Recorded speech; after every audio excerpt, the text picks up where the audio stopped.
অনেক দিন পর। হ্যাঁ হ্যাঁ, এই তো ফোন দেখছিল, দিয়ে আমি বললাম খেলা কর, দিয়ে বসিয়ে রেখে ফোনটা নিয়ে চলে এসেছি। হ্যাঁ এই যে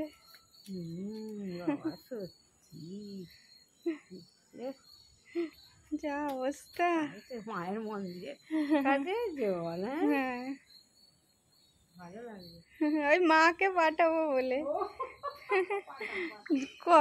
ততদিনে যদি আর না আসে। মা আসবে সেই 2 তারিখ মহালয়ার সময় করে আসবে, তখন মনে হয় আর আসবে না জোয়ার, কে জানে। হ্যাঁ পুজোর সময়। হ্যাঁ